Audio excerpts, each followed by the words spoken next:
ভালোবাসা কি গো নিশু? রবিনের প্রশ্নটা নিস্তব্ধতা ভেদ করে নিশির কানে বাজে। গাড়ির জানালার বাইরে সময় গাঢ় হচ্ছে। বাতাসে ভেসে আসছে অজানা যাত্রার গন্ধ। অন্য কারোর দুঃখ নিজের মতন করে অনুভব করা আর তার সুখে নিজেকে হারিয়ে ফেলা। নিশির উত্তর দেয় ধীরে। চোখ বুজে আছে তার, মাথা রবিনের কাঁধে। নিদ্রাভগ্ন হওয়ায় ক্লান্ত মুখে কিছুটা প্রশান্তি। রবিনের সঙ্গে তার সম্পর্ক আজ 1 বছর ছুঁয়েছে। এই 1 বছরে বহু স্বপ্ন বোনা হয়েছে, কাটা পেরোনোর হয়েছে। আর আজ সেই স্বপ্নকে বাস্তব করতে কোনো কিছু না ভেবে প্রেমিকের হাত ধরে পালিয়েছে সে। খুলনার পরিচিত গণ্ডি পেরিয়ে অজানা কোনো গন্তব্যে পথে। রবিন খুলনা বিশ্ববিদ্যালয়ের ছাত্র, আর নিশি সে অনেক আগেই লেখাপড়া ছেড়ে দিয়েছে। কসমেটিক্সের দোকানে কাজ করে সে।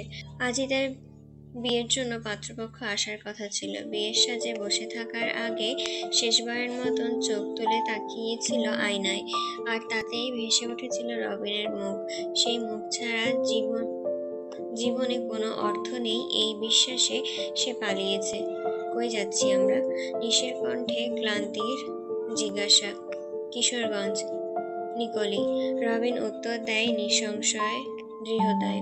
ওইখানে কি আছে? বন্ধুর বাড়ি। সেখানে বিয়েটা সেরে ফেলবো। সব ঠিকঠাক কথা বলা আছে, তুমি দেখো, আমরা অনেক সুখী হব। এক মুহূর্ত নীরবতা। নিশির কণ্ঠ আবার ভারী, দ্বিধাগ্রস্ত। বাড়ির কথা মনে পড়ছে, বাবা এমনিতেই বুকে ব্যথা, আমার বোধহয় পালানোটা উচিত হয়নি। রবিন এবার স্নিগ্ধ গলায় বলল, তুমি যা করেছো সেটা ঠিকই করেছো।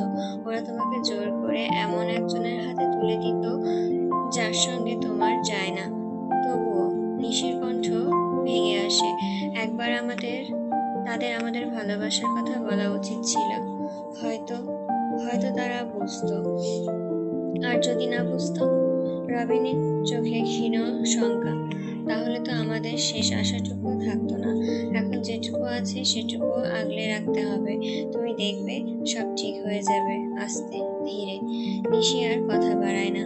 রবিনের কাঁধে মাথা রেখে চোখ বন্ধ করে, কিন্তু সেই চোখের অন্ধকারও ভেসে ওঠে বাবার কাশির শব্দ, মায়ের অশ্রুসজল মুখ, আর ছোট ভাইয়ের হতভম্ব দৃষ্টি।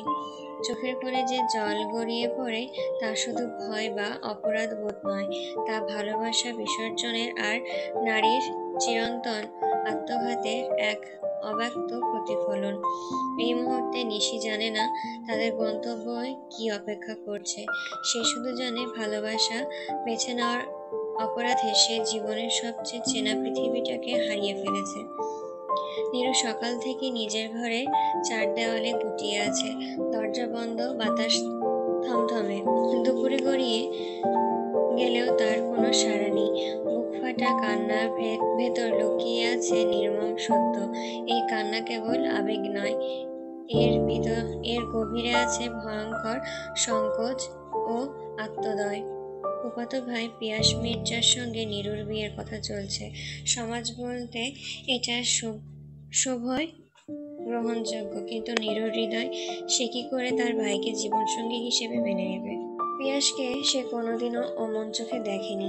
ভালোবাসা যে একজনকে মন দিয়েছিল সেই ফারাজ ভাই তো কবেই নীরুর হাতছাড়া।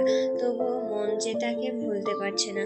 নীরু চোখ বন্ধ করলেই নিঃশ্বাস আটকে আসে, বুকটা চেপে ধরে অদৃশ্য শিকল। হঠাৎ দরজায় টোকা পড়ে। নীরু, দরজা খোলো।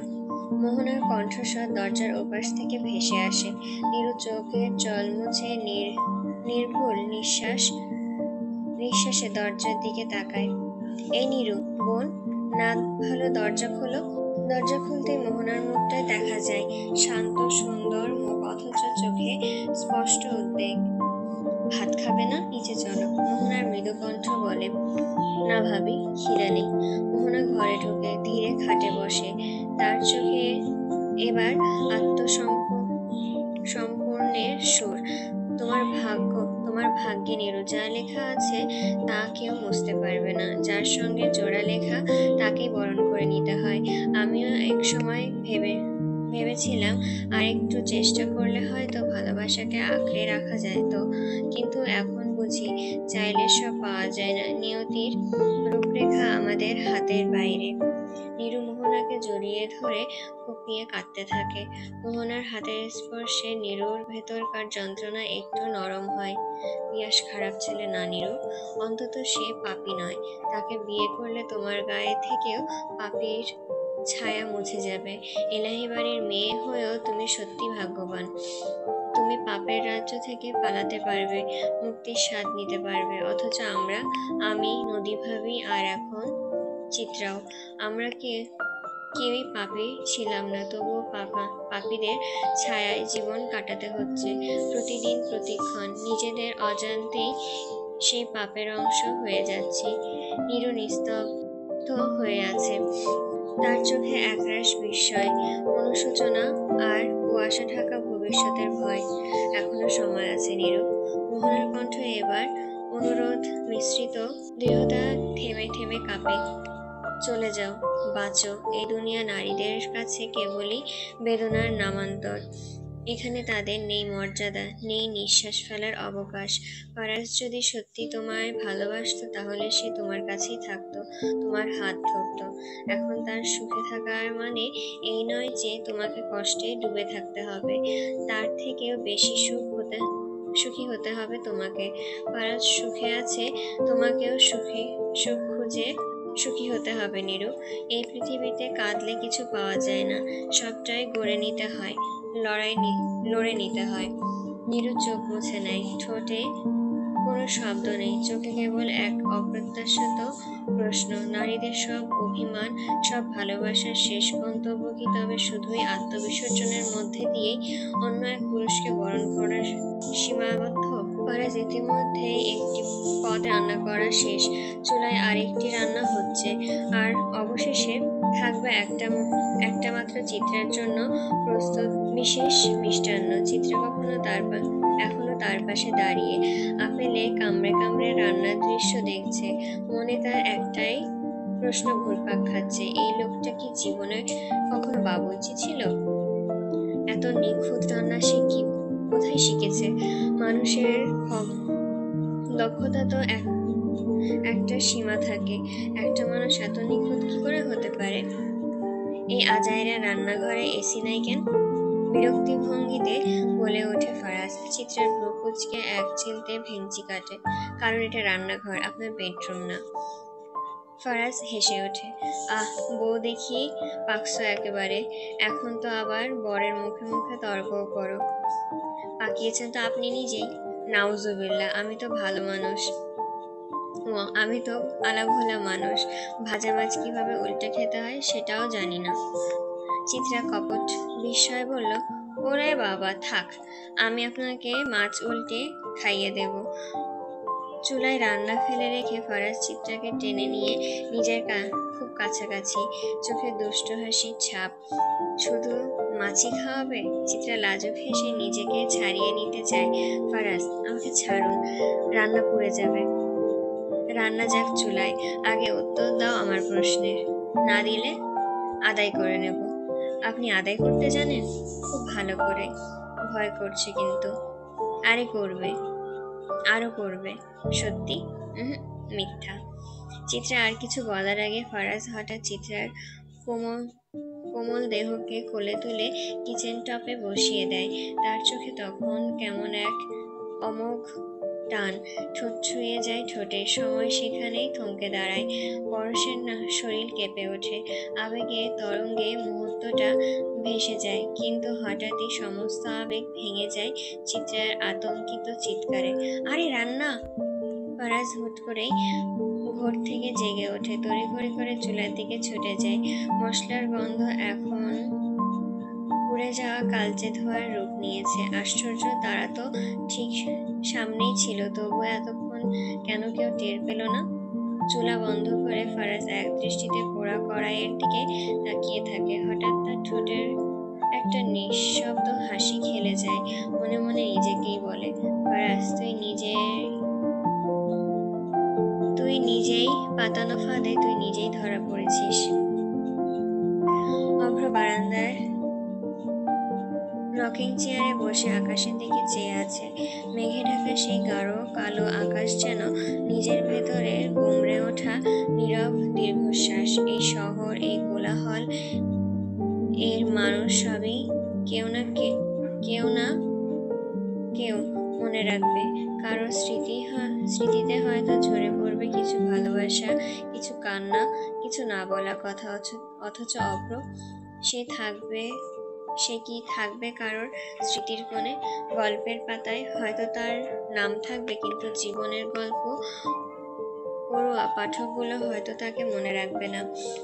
পাঠকের অন্য সব চরিত্রের জন্য চোখ ভিজবে, বুক কাঁপবে, হাহাকার উঠবে, কিন্তু কেউ কি একেবারের জন্য অভ্রনীল সরকারের গল্প শুনতে চায়?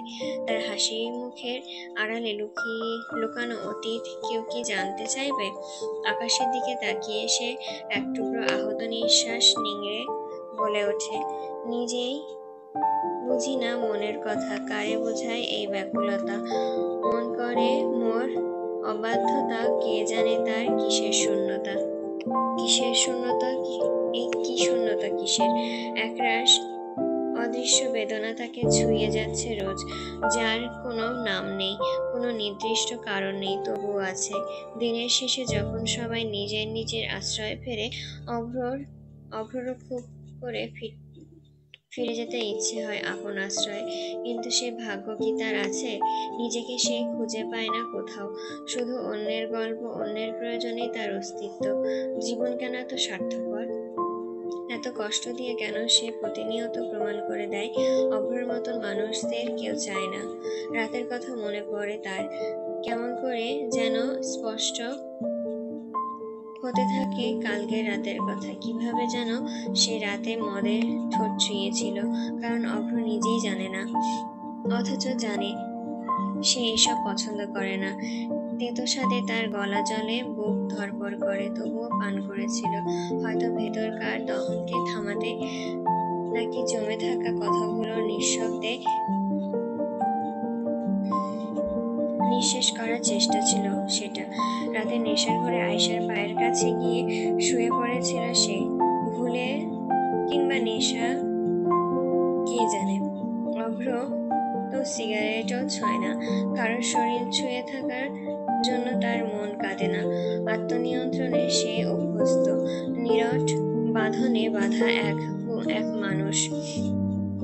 তবুও কেউ তো তাকে আদর্শ পুরুষ বলে না। এই সমাজ কি শুধু মুখোশ দেখে, নাকি তারা আদর্শের সংজ্ঞাতেই ভুলে গেছে? ভুলে যাওয়াটা স্বাভাবিক হয়তো, পাপীদের আবার আদর্শতা। বড্ড হাসি পায় অভ্রর, তবু অভ্র চুপ থাকে। রকিং চেয়ারে দোল খেতে খেতে সে এক কথা বলে নিজের সাথে, নিজের ভেতরে হেঁটে চলে এক গভীর নিঃসঙ্গতার পথ ধরে। আসবো? দ্বিধা জড়ানো কণ্ঠ আয়েশায় জিজ্ঞাসা করলো। অভ্র রুমের দরজাটা হালকা খোলা। অভ্র চোখের ইশারায় আয়েশাকে ভেতরে আসতে বলল। আয়েশা ধীর পায়ে ফেলে বারান্দায় আসে, আকাশের দিকে চেয়ে থাকে। আয়েশার চুল খোপা করে বাঁধা, গায়ের ওড়না উঠছে। পেছন থেকে অভ্র তাকিয়ে থাকে কিছুক্ষণ, তারপর শান্ত স্বরে বলে ওঠে, খোলা চুলে তোমাকে বেশ মানায়। আয়েশার বিস্ময়ে হয়ে ঘুরে দাঁড়ায়, চোখে মুখে জিজ্ঞাসা, কেউ তো কোনোদিন কিছু বলেনি, বুঝবো কি করে? অভ্র হাসে না, বরং দৃঢ়স্বরে বলে, আজ আমি বলে দিলাম, কথাটা হৃদয়ের এক কোণে তুলে রাখো, ভুলে যেও না। আয়েশা খানিকটা চমকায়। অভ্রের চিরচেনা বিতর্ক প্রিয়তা আজ নিখোঁজ। গায়ের ওপর ঝগড়ার অভিযোগ নেই। এই অভ্র কে? এটা এতটা শান্ত, এতটা সরল, আজ যে কেউ তাকে ছুঁয়ে দিয়েছে ভেতর থেকে। আয়েশা অভ্রর উজ্জ্বল মুখের পানে কিছুক্ষণ দৃষ্টি নিবদ্ধ করে। ঝগড়া করো আমার সঙ্গে সরকার ভাই, এভাবে কুমড়ো মুখে হয়ে বসে থাকলে কি তোমায় মানায়? অভ্র মুচকি হেসে বলে, বিকেলে ঘুরতে যাবে? চলো না, দূর অজান্তে হারিয়ে যাই। ডাইনিং টেবিলের আগে ভাগে বসে আছে বজ্র আর অভ্র, থালা বাসন গুছিয়ে চেয়ারে ঠেস দিয়ে অপেক্ষা করছে তারা। চিত্রা রান্নাঘর থেকে বের হয়ে যেতেই বজ্র তার দিকে অপলক দৃষ্টিতে তাকিয়ে পর মুহূর্তে চোখ সরিয়ে ফেলে। চিত্রার কাছে গিয়ে বজ্রর প্লেটে ভাত তুলে দেয়। নরম স্বরে জিজ্ঞাসা করে, আগে মাছ দিব নাকি মাংস? বজ্র গলা খানিকটা খোঁচা মেরে বলে, আমি মাছ খাই না, জানা নেই? চিত্রা বজ্রের কথায় ভ্রু কুঁচকে বজ্রের দিকে তাকাতেই বজ্র সংযম হয়ে বলে, ভাবি আমি মাছ খাই না, মাংস দেন। চিত্রা মাথা নাড়ে। আচ্ছা। গোসল সেরে ফারাজে এসে টেবিলের দিকে সোজা এসে বসে পড়ে। চোখ প্রথমে পড়ে বজ্রের উপর। কোনোই পর্যন্ত হাতা গুটিয়ে রেখে বলে ওঠে, ওহে বজ্রপাত, ডু ইউ নো নিচতলার ভাড়াটিয়াদের যে ওপরতলার ভাড়াটিয়াদের পিরিত দেখতে নেই? মুরব্বীদের নিষেধ আছে। অন্যের রোম্যান্সে দেখে নিজের কুরকুরানি না উঠিয়ে আমাদের জন্য একটা ভাবি আনলেই তো পারো। বজ্র থ মেরে যায়। চোখ যেন কোটর ছাড়িয়ে বেরিয়ে আসতে চায়। সকালে বারান্দায় দাঁড়িয়ে চিত্রা ফারাজের উপর দৃষ্টিপাতে ফারাজের নজর এড়ায়নি।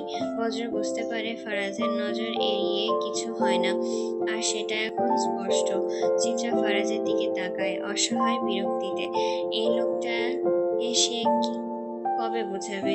চিত্রার গায়ে আকাশি রঙের কামিজ, সে সদ্য গোসল করে এসেছে, চুল এখনো ভেজা। ফারাজ চোখ বুলিয়ে নেয় একবারে মাথা থেকে পায়ের আঙুল পর্যন্ত। বুকের উপর হাত রেখে হালকা ব্যথায় অনুভব করে বলে, বউ, তুই আমাকে না মেরে ছাড়বি না মনে হয়।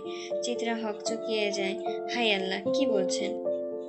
জানি না রে বউ, তবে চোখের সামনে এত সুস্বাদু খাবার দেখে তোর বরের ক্ষুধা যে 14 গুণ বেড়ে গেছে।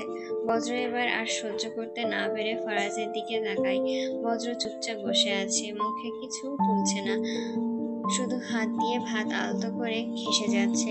তার চোখে কিছু একটা আছে, তীক্ষ্ণ তীব্র, তবে ফারাজ সেদিকে খেয়াল নেই। হঠাৎ অগ্র নিজের প্লেট চিত্রার দিকে বাড়িয়ে দেয়। ভাবি, হেব্বি ক্ষুধা লেগেছে, জলদি দেন, তৃপ্তি করে খাই। চিত্রা হেসে জবাব দেয়, খাবার তো আপনাদের জন্যই রাধা, সবাই মিলে তৃপ্তি করে খেলেই তো আমি খুশি। মুহূর্তেই ফারাজ অগ্রকে উদ্দেশ্য করে বলে, হোক কুদ্দুসের বাপ, সব খাবার সবার জন্য না, সব খাবার সবাই খেলে পেট ছুটে। আমার খাবারের উপর যে নজর দিবে তার পেছনে দিয়ে মাতনার গাছ ঢোকাবো। অগ্রর গলায় খাবার আটকে যায়। কাশতে কাশতে সে চুপ করে যায়। চিত্রা বিরক্তি চোখে ফারাজের দিকে তাকায়। সবসময় ওনার সঙ্গে কেন যে এমন করেন? তুমি মাথা মোটা আবুলের নাতি, খাওয়া শেষ করে রুমে যাও। কোন খাবার কাকে খাওয়াতে হয় তার ক্লাস নিব আজকে।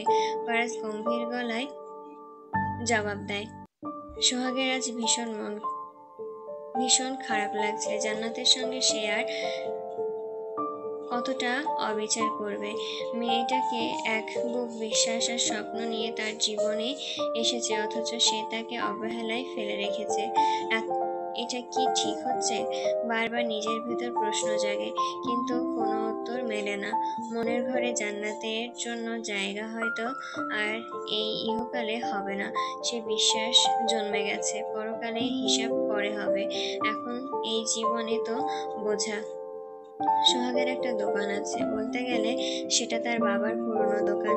ছেলেবেলা থেকেই বাবার সঙ্গে দোকানে বসতো সে। বাবার আকস্মিক ঘটনার পর থেকেই দোকানের সোহাগ সামলায়। মাহাদির এখনো এতে আপত্তি নেই, কিন্তু ইদানিং মাহাদির ব্যাপারে ব্যবহারটা পাল্টে গেছে। একসময় যে ভাই সোহাগকে না খাইয়ে একা খেত না, সে মাহাদি এখন কেমন অচেনা হয়ে গেছে। আসলে অভাব মানুষকে বদলে দেয়। হাসপাতাল থেকে ফোন এসেছে, বলা হয়েছে বাবা আগের চেয়ে সুস্থ। সোহাগ ঠিক করেছে পুরো পরিবারকে নিয়ে যাবে দেখতে, কিন্তু মায়ের তেমন আগ্রহ নেই। এমনকি বাবার প্রতি এক ধরনের বিরক্ত অবহেলা স্পষ্ট হয়ে উঠেছে। এসব ভাবলে সোহাগের মনটা ভার হয়ে আসে। মায়ের ব্যবহার অনেকেই প্রশ্ন তোলে, কিন্তু সোহাগ জানে এই কঠোরতা, এই রুক্ষতা জন্মেছে অভাবের ধারাবাহিক আঘাতে। বাবার দুর্ঘটনার পর চিকিৎসার কারণে মা নিজের সব গয়না বিক্রি করে দেয়।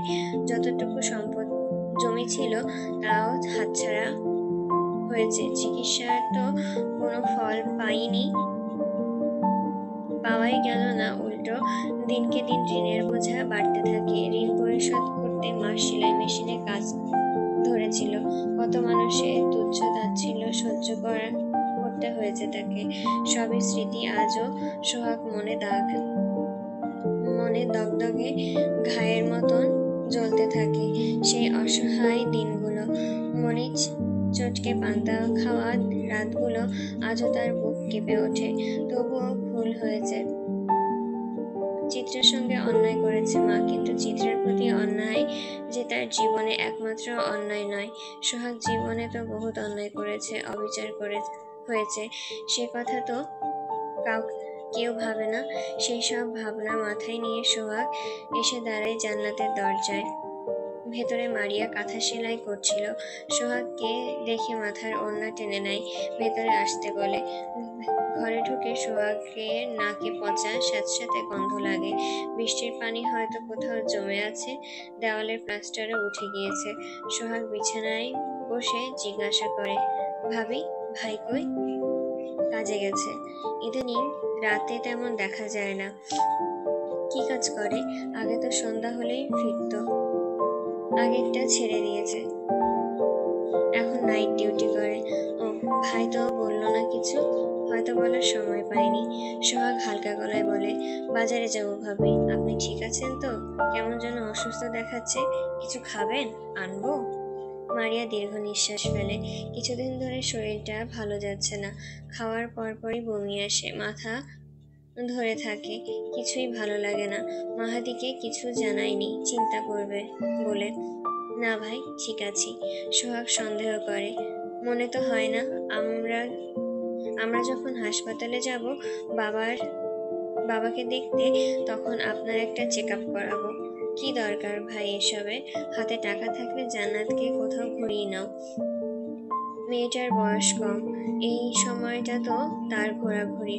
সারাদিন ঘরে বসে থাকা মন কেমন করে না? সোহাগ কিছুক্ষণ চুপ করে থাকে, তারপর মৃদু হেসে বলে, আচ্ছা, তবে আপনার বাহানা আর চলবে না, ডাক্তার দেখাতেই হবে। রাতে কল দিয়েছিলাম, ধরনি কেন? চুনা পাখি কুদ্দুসের জন্ম না হওয়া পিতা। ফারাজ ভাত চিবোতে চিবোতে বলল। অভ্র ঠিক তখনই মাছের এক টুকরো মুখে তুলেছিল। কথাটা শোনা মাত্রই কাশিতে গলা ধরে যায়, গলায় মাছ আটকে যায়, চোখ মুখ লাল হয়ে ওঠে। পাশে দাঁড়িয়ে থাকা আয়েশা তো তাড়াতাড়ি পানির গ্লাস এগিয়ে দেয়। রাতের ঘটনাটা তার যে কি করে ফারাজ ভাইকে জানাবে? কোনোভাবেই না। এখনো তো লজ্জা বলতে একটা শব্দ সমাজে টিকে আছে, এভাবে সেটাকে ডুবিয়ে দেওয়া যাবে না। ফারাজ চোখ শুরু করে বলে, আসতে গেল কি এমন অকাজ করেছ রাতে যে নাম নিতেই গলায় মাছ আটকে গিয়েছে? অব্র হেঁচকি সামলে বলে, আরে না ভাই, ঘুমিয়ে পড়েছিলাম আগেই। আয়শা লজ্জা আর ভয়ে চুপ করে থাকে, ওর কণ্ঠে কোনো শব্দ নেই, মুখটা আরো নিচু। বজ্র কিছুতেই এসব পাত্তা দিচ্ছে না, সে খাওয়ায় ব্যস্ত। যদি পারত কানে তুলো গুজে ফেলতো, যেন কোনো কিছুরই শব্দ না শুনতে পায়। ফারাজ তাচ্ছিল্য হাসি দিয়ে জিজ্ঞাসা করে, সত্যি?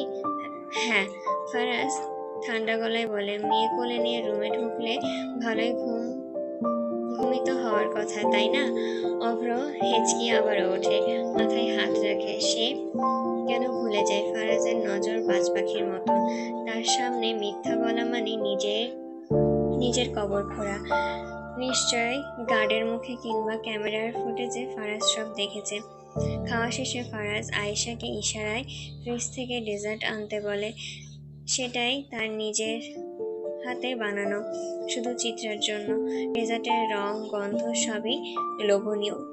চিত্রা যদিও মিষ্টি পছন্দ না, তবু তবুও দেখে তার খেতে ইচ্ছে করে। এত যত্নে বানানো, এত আকর্ষণীয়, যেন চিত্রা নাম ধরে ডাকছে। এদিকে বজ্র খাওয়া শেষ করে নিজের রুমে চলে গেছে। ঘুম তার প্রয়োজন। আয়শা ফ্রিজ থেকে কাচের বাটিতে রাখা ডেজার্ট নিয়ে রান্নাঘর থেকে বের হচ্ছিল।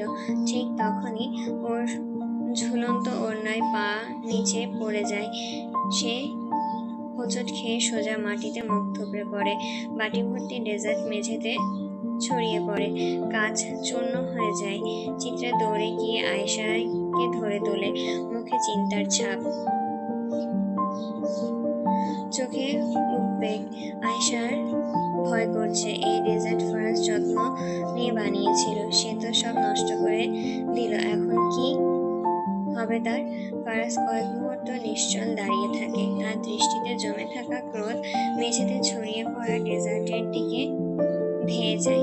চোল শক্ত হয়, কিন্তু একটা বলার কিছু একটা বলার জন্য ঠোঁট কাঁপে।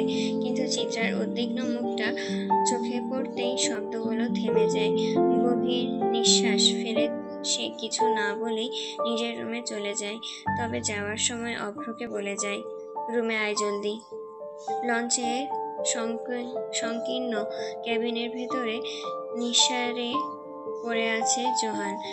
বিকেলের রোদ জানালার ফাঁক গলে মেঝেতে লম্বা ছায়ায় ফেলছে। ঘরের বাতাস ভারী। হঠাৎ দরজায় একের পর এক জোরালো করাঘাত।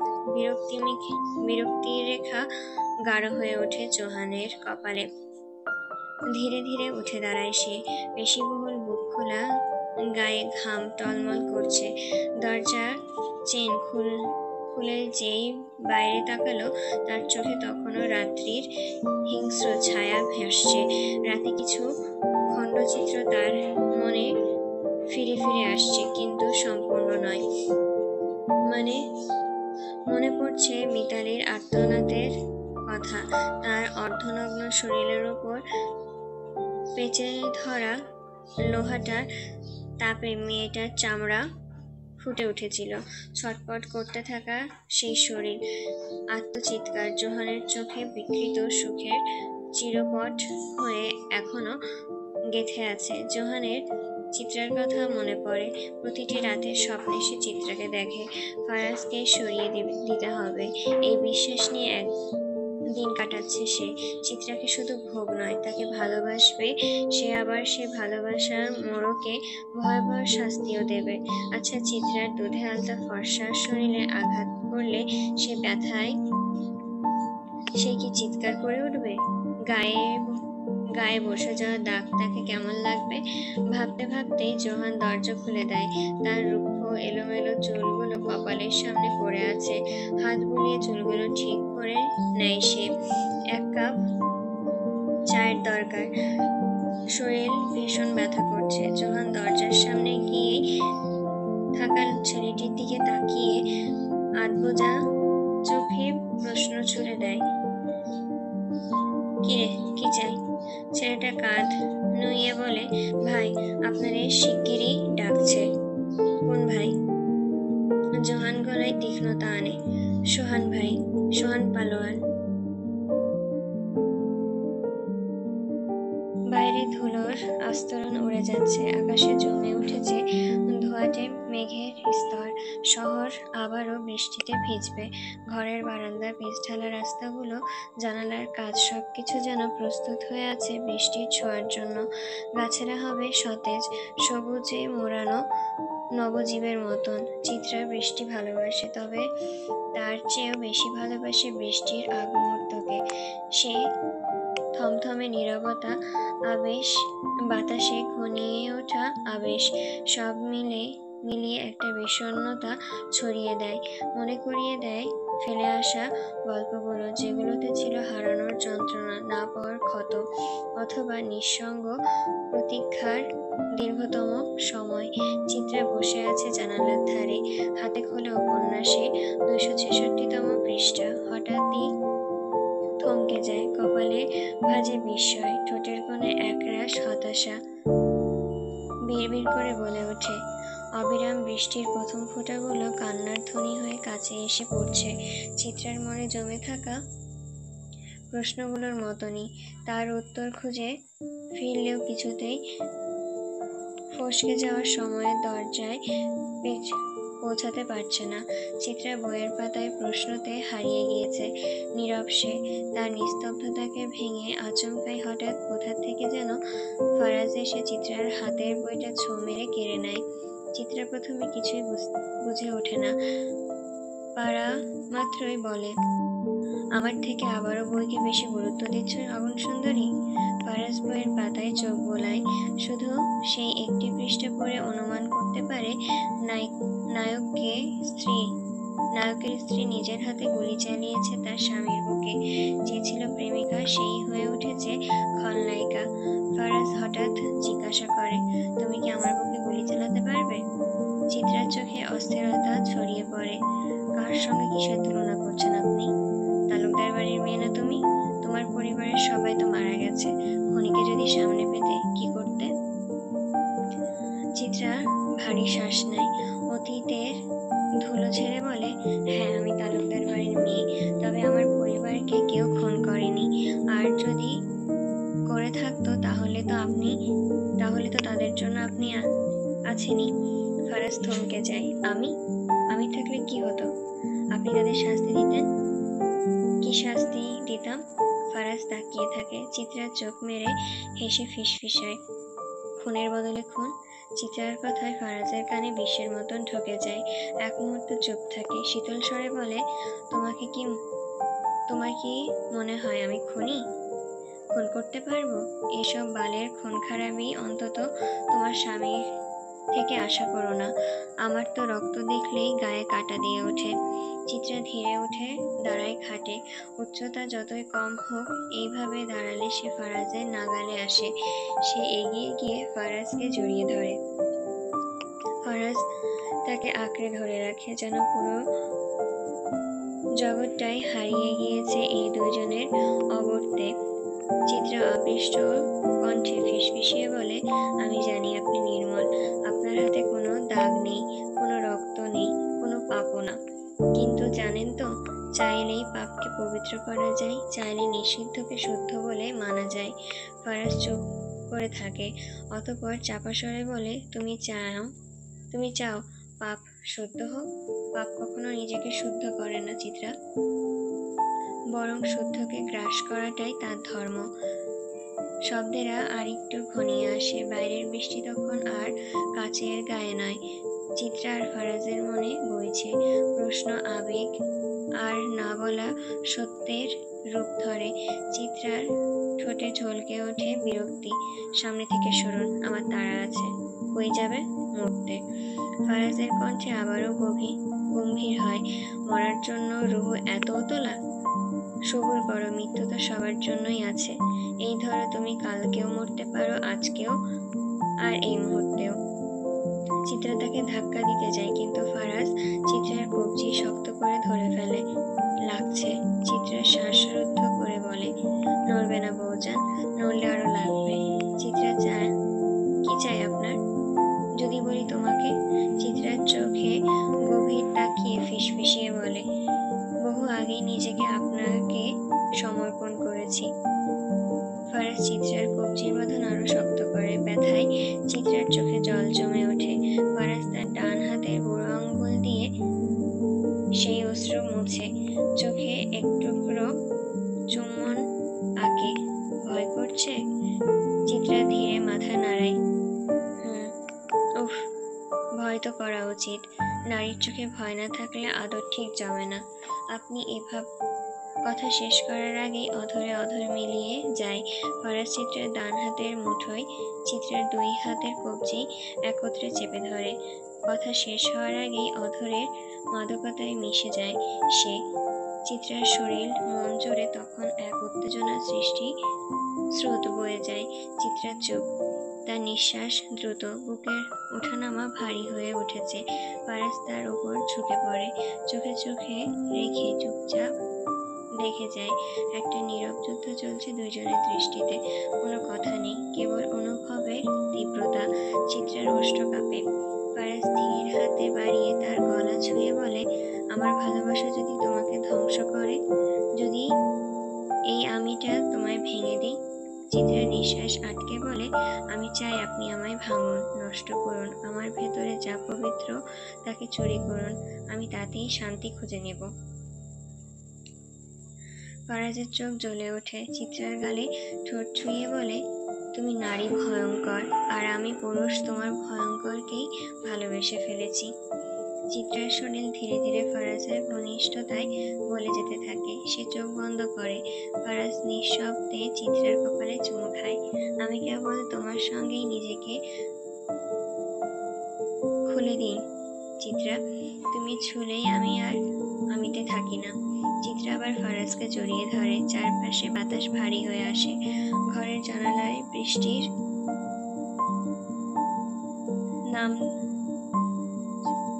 নামছে এখনো, কিন্তু ভেতরে এক অন্যরকম ঝড় যা কেবল হৃদয়ের গভীরতম জায়গায় বয়ে যায়। এক হাতে চিত্রার চুলে আঙ্গুল চালিয়ে ফারাজ তার কানে কানে ফিসফিসিয়ে বলে, আমি তোমায় ভালোবাসি চিত্রাঙ্গনা, পাপের মতন ভয়ঙ্কর রকমের ভালোবাসি। চিত্রা কাঁপা কণ্ঠে বলে, আমিও আপনাকে ভালোবাসি, আমার ধ্বংসের শেষ নিঃশ্বাসেও আপনার নাম থাকবে। সন্ধ্যার আজানের ধ্বনি ছড়িয়ে পড়েছে দূর থেকেই। জানালার ওপাশে বৃষ্টির রেশ কিছুক্ষণ থেমেছিল, এখন আবার আগের চেয়ে খানিকটা বেশি ছন্দে নেমেছে। ঘরের ভেতরে আলো আঁধারি খেলায় আবছা হয়ে আছে ঘনিষ্ঠ, নিশ্চুপ, জড়িয়ে থাকা দুটি শরীর। চিত্রা ফারাজের বুকের ওপর মাথা রেখে শুয়ে আছে। তার আঙ্গুলগুলো ধীরে ধীরে ফারাজের বুকে আঁকছে অনাহত একটি চিত্রকলার রেখা। বুকের লোমগুলো কেটে ফেলেছেন কেন? চিত্রার প্রশ্নে মৃদু আক্ষেপ ঝরে পড়ে। ফারাজ এক হালকা নিঃশ্বাস ফেলে। জিম করি, বুকের ওপর যদি জঙ্গল হয়ে থাকে তবে শরীর গড়েও আর লাভ কি বলো? গাজলে ঢাকা পড়ে যায় সব সৌন্দর্য। চিত্রার ঠোঁট বাঁকায়। লোমশ বুকে আপনাকে বেশ লাগতো, একটা রুক্ষ বুনো ছোঁয়া ছিল আপনার গায়ে। ফারাজ ভ্রু কুঁচকে বলে, তাহলে তোমার থেকে কয়েকটা চুল কেটে আঠা দিয়ে বুকে লাগিয়ে নেই। চিত্রা হেসে ফেলে, চাপা স্বরে বলে, মুড়ি খান। ফারাজ চোখ ছোট করে তাকায়। আরে আমি মুড়ি খাই না ফারাজ এলাহি। আরে আমি মুড়ি খান না ফারাজ এলাহি, তোমার আপন স্বামী, সত্তাধিকার ভুক্ত। চিত্রা এবার হো হো করে না হেসে ঠোঁট কামড়ে হাসে। সে ফারাজের বুকে জড়িয়ে ধরে আরো একটু গা সেটিয়ে আসে। বাইরে বৃষ্টি, ভেতরে উষ্ণতা, আর এক বড় মুহূর্ত, যে মুহূর্ত সময় থেমে থাকে, শব্দেরা মিশে যায় নিঃশ্বাসে। ফারাজ মাথা তুলে জানালার দিকে তাকায়। বাইরে নেমেছে ঘন ঘন মুষলধারে বৃষ্টি, যেন আকাশ নিজেই সব শব্দ ডুবিয়ে দিতে চায়। মুহূর্তে নীরবতা ভেঙে ফারাজ হঠাৎ বলে ওঠে, আমার সঙ্গে ভিজবে? চলো না আজ একসঙ্গে ভিজি। কথা শেষ না হতে ফারাজ উঠে দাঁড়ায়। গায়ে সাদা একটি টি শার্ট জড়িয়ে মুহূর্তেই চিত্রাকে পাজা কোলে তুলে নেয়। নামান, পড়ে যাবো তো। চিত্রার কণ্ঠে আতঙ্ক। শুনতে পাচ্ছি না। ফারাজ মুখ গম্ভীর করে বলে, নামান বলছি। কণ্ঠ তুলেও লাভ নেই, আর একটু জোরে। ফারাজ। চিত্রা একদম শুনতে পাচ্ছি না বলেই সে চিত্রাকে আরো শক্ত করে চেপে ধরে। 2 পা 3 পা করে সে এগিয়ে যায় ছাদের দিকে, চিত্রাকে কোলে নিয়ে। ছাদে পা রাখতেই ঠান্ডা বৃষ্টির ধারা তাদের দুজনকে একমুখ করে দেয়। ফারাজের সাদা টি শার্ট ভিজে গায়ে লেপ্টে থাকে। তার মজবুত বুক, চওড়া কাঁধ, আকর্ষণীয় শরীর যেন আরো বেশি করে ফুটে উঠেছে সেই ভেজা কাপড়ে। চিত্রার চোখ আটকে থাকে তার বুকের রেখায়। নামাবেন না? চিত্রা কাতরভাবে বলে, না, এখনো মুহূর্তটা চিরস্থায়ী করা বাকি। শেষমেশ চিত্রার অবস্থা অস্থিরতায় তাকে নিচে নামায় ফারাজ। না নামিয়ে উপায় কই, ম্যাডাম তো আবার কোথায় কোথায় গালে গালে চাল ভরে। শিলাবৃষ্টি বয়ে নামছে, সেই রোমাঞ্চ ঘন ঘন ঘরে। তারা একে অন্যের চোখে চোখ রাখে, ঠোঁটে ঠোঁট মিলিয়ে দেয়। বৃষ্টি ধুয়ে দেয় সব কৃত্রিমতা, থেকে যায় শুধু ভালোবাসা আর তীব্র এক আকর্ষণ। চিত্রা বারবার ফারাজকে ছুতে চায়, কাছে পেতে চায়, অথচ প্রতিবারই মনে হয় সে দূরে সরে যাচ্ছে। মেয়েটা খুব ছোট, ফারাজের নাগাল পায় না। ফারাজ ধীরে তাকে তুলে ছাদের বাউন্ডারির উপরে বসায়, সোজা চিত্রার চোখে চোখ রেখে ফিসফিসিয়ে বলে, এখান থেকে যদি পড়ে যাও? চিত্রা প্রশান্তির কণ্ঠে বলে, আফসোস থাকবে না, জীবনের শেষ মুহূর্তটা যদি আপনার সঙ্গে কাটাই তাহলে আমি পূর্ণ। ফারাজ তার দু কাঁধে হাত রাখে। এক মুহূর্তে নীরবতা, চারপাশে থমকে যায়। চিত্রা নিচে তাকায় না, তাকালে যদি ভয় পায়। আচ্ছা, এখান থেকে পড়ে গেলে কি মৃত্যু নিশ্চিত? ফারাজ তার মুখে খুব কাছে এসে দাঁড়ায়, শ্বাস গায়ে এসে লাগে, ঠোঁটে স্পর্শমাত্র দূরত্ব।